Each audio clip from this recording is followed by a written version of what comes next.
This video is for X-Fire, who was interested in a little more detail about my e-bike and how it handles with and without power. Where should I start? All right, there's a guy who had a bike shop. He sold bikes, and he built electric bikes. What he would do, he would take a pretty sturdy bike, and he'd have the electric kit and add on the motor and the controls and everything that went along with it. And I got this bike off of the rack, already built in the store for $2,000. So that was 7 years ago. And I never regretted it. I hadn't heard of this brand, Breezer, but it's a pretty well-known, seem to be. You could call it an MTB bike, a mountain bike. It's kind of big, but that's good. You need these big tires, especially one of the places I ride very often in a wildlife preserve. And our wildlife preserves here in the U.S. is nothing like yours out there in Africa and South Africa. The only thing I might encounter out there is a rabbit and a turtle and a lot of birds. But I know lions and tigers and bears, okay? Now, this bike, I would say, probably weighs 25 pounds naked. And a lot of road bikes. I belong to a couple groups, and a cycling group on Facebook, Black Cyclists, and that's the racing bikes. And these folks ride bikes that cost more than this. A regular old bike that you see them racing with, you can pick those things up with one finger, a lot of them. And some of them are made out of something called carbon, they talk about. I guess it's not even steel. They are very light, and I guess it's like riding with nothing. I considered getting one before I got this, because I did have a couple other bikes. But I'm glad I went with this electric bike, especially at my advanced age, let me say. So now with this bike weighing what it weighs, about 25 pounds, that's pretty good for a bike. And you can ride it no problem. Now, when they add the components, this battery for this bike, I'd say this thing weighs about 5.5 pounds. It could be 6, right? The motor, which I never had in my hand, I'm guessing that thing will probably be about 4.5 pounds. And it's probably loaded with some steel and a lot of wires, I would think. I went to a store. It was a building supply store, Home Depot, we have here. I had them cut me a piece of the biggest chain that they have. And I got a pretty expensive lock. I'd say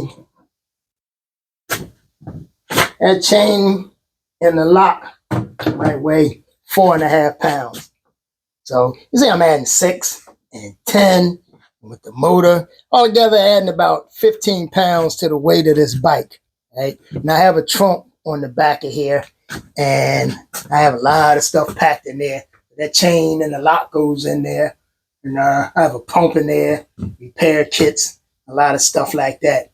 So I got a little weight on here. I figure when I'm riding about 50 pounds, right?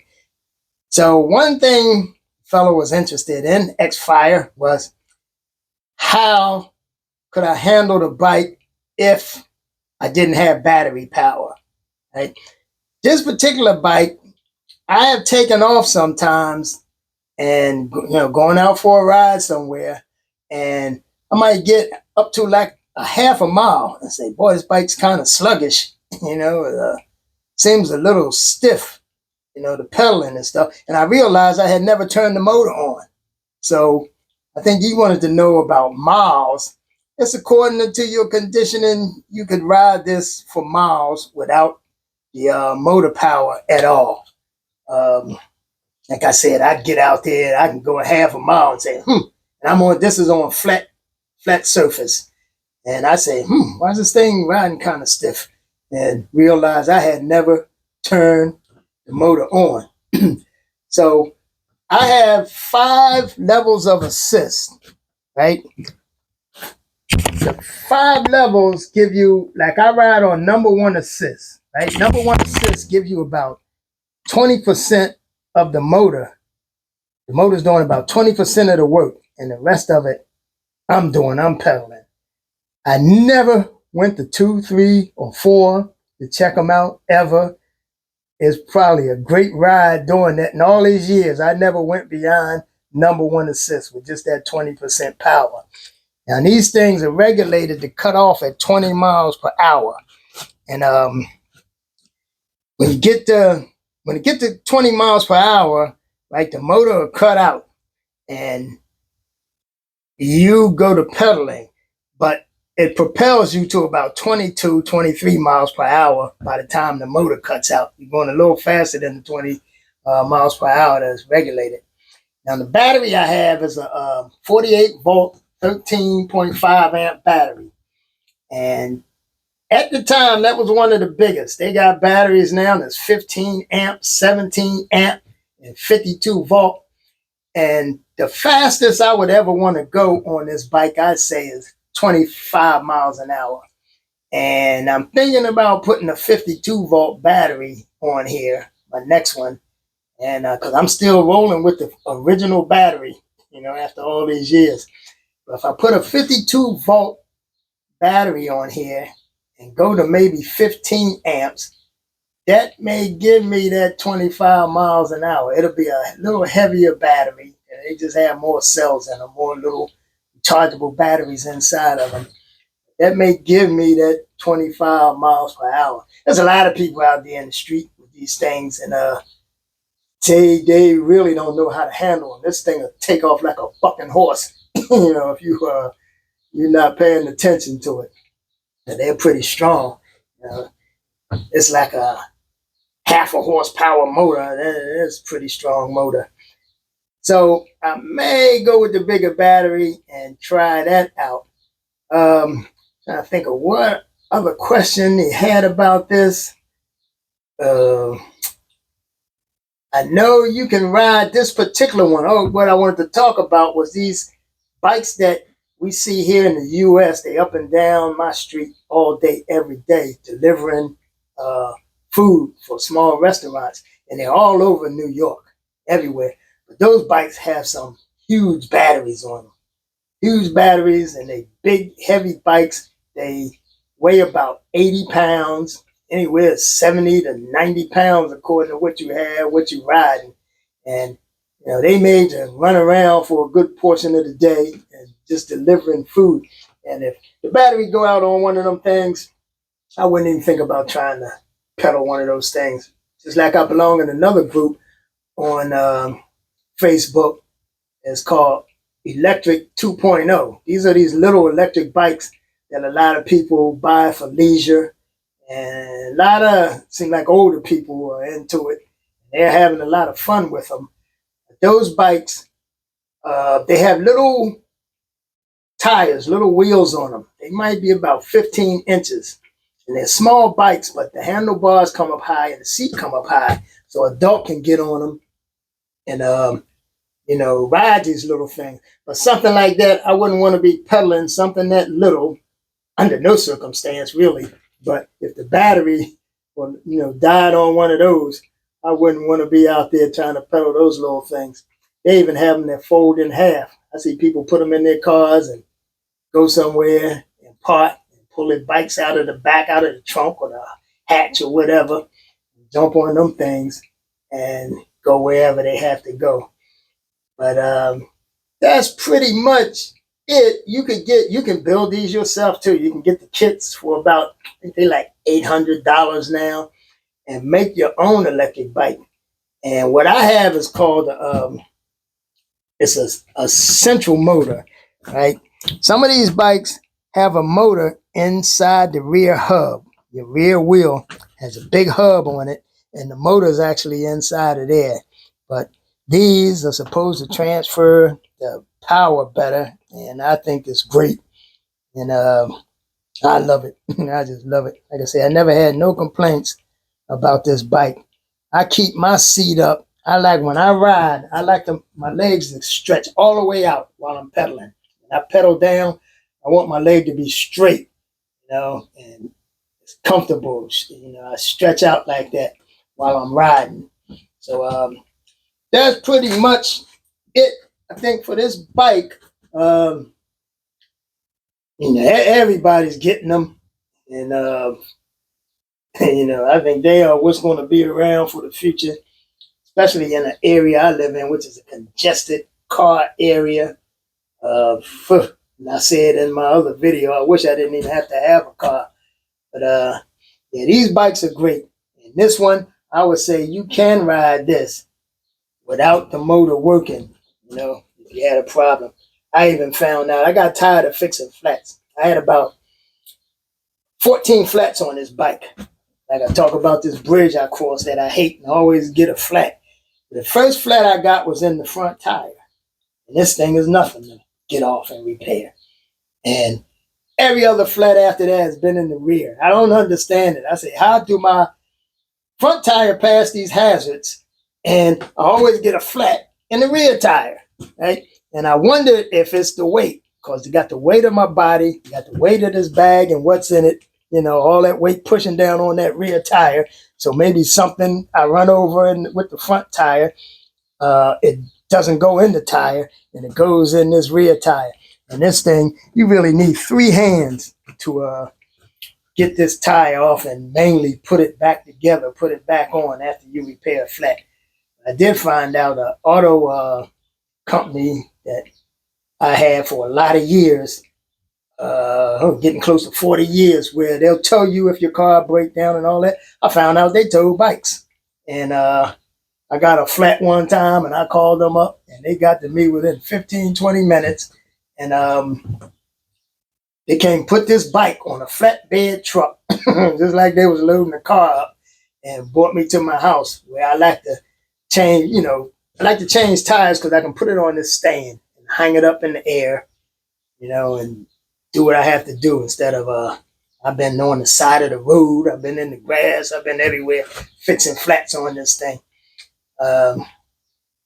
So that's an option. The second time I called them, I got a flat and I was sitting in the exact same location that I called and got a tow truck before, and I called them and they never showed up in about 40 minutes.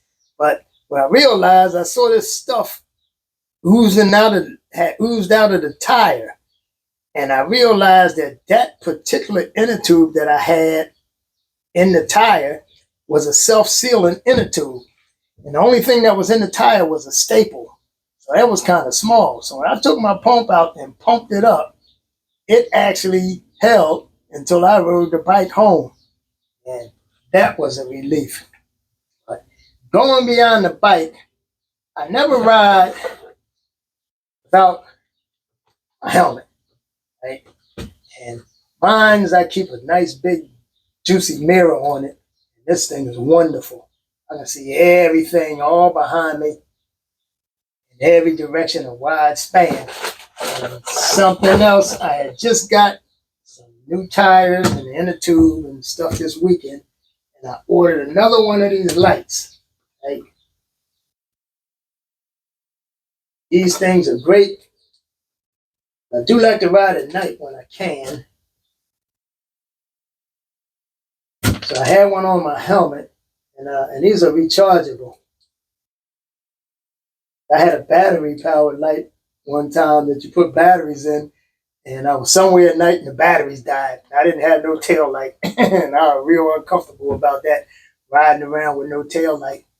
I had a nice tail light in the back of this bag, but I had a black trunk, call it, on here before, and had a nice light that it shined the red light down on the ground, and it had a flashing light in the back. And I never leave this bike unattended. The only place I ever leave this bike out of my sight is at the gym. And I wouldn't take it to the gym until they put their bike rack right in front of the window, where the counter is. I was taking my bike to the gym. And I had it secured in the other bag that I had, trunk. But when I put this one on here, I really didn't have that light secured. So somebody came along and lifted it out of the back of the bag, and that was the end of that. But along with the stuff I ordered this weekend, I ordered another one of these lights.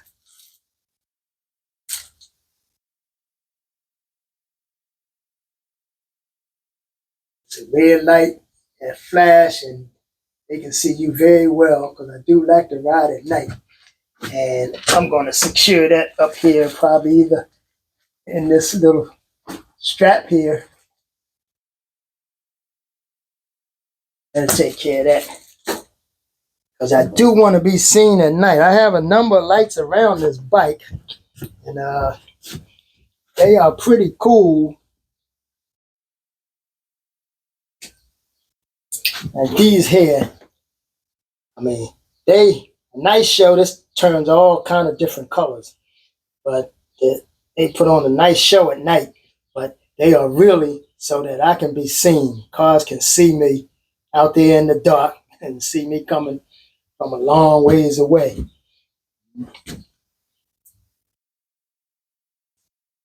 I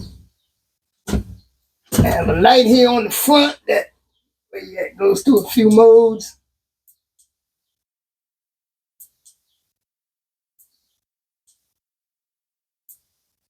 It flashes too, but whatever I'm doing, right now it ain't getting to it. But that's a nice light. It's good to have if you're out there riding at night. I see people around who they ride bikes. They got all black clothes on, no lights. They ride around at night. And it just drives me crazy seeing people like that. You ride up on them, you don't even see them until you get up on them. They have no kind of reflective clothes on, no nothing. Out there riding bikes. Riding in the city, people do die on these things. You know, you got all kind of people out there. You get as much exercise for your mind as you do for your body, because you got to be on your P's and Q's. You know, I ride along where parked cars are, cars passing you on the other side. You always got to be mindful. A car door might swing open in front of you while you're riding along. You know, if your reflexes might make you jump around the car door and jump right in front of a car that's coming along behind you. You know, and most bikes, pretty much any bike I know, these things will stop on a dime. So, you know, if somebody swung a car door open in front of me, I probably can have this thing stop in 1 foot by the time I hit those brakes hard enough. You always have to kind of be mindful of those things, be ready. It's 65 degrees today, and that is unusual. It's warm, it's nice. Wish I had this together so I could go ride around, but I have a whole summer for that. Nothing else really. I hope that answers the questions for X-Fire and stuff you wanted to know about this bike. If you're thinking about investing in one, I would go ahead and grab one. They sure are worth it. Sure are worth it. And of course, I said I have a full throttle on here too. So I can hit the throttle and don't have to pedal at all. And I'm glad I mentioned that, because that's another thing that you asked about. When the motor is on here and I'm riding with the motor, I'm never riding this bike slow, because I have to pedal fast to keep up with the motor. The motor's propelling the bike. So I have to pedal faster than the motor is propelling the bike, so I can feel the resistance in the pedal. I can feel myself pedaling. I think you know what I mean about that. I keep up with the motor, so I'm always moving fast on this bike, really. This thing, as far as power, I mean, I've been out there going up a hill with a 30-mile-an-hour wind pushing in my chest, and I wouldn't be able to pedal through that. I mean, I wouldn't be moving at all. I can hit the throttle on this thing and it'll push me through that wind and that hill like it's laughing at it. It'll get me going so fast that I can go back to pedaling, without the throttle. So it's a pretty strong motor. And these are nice bikes. So I hope that helped you out. I don't know if you're thinking about getting one. You're just curious about how they work. But this is pretty much it. And if you get one, enjoy. I'll be out there enjoying this one.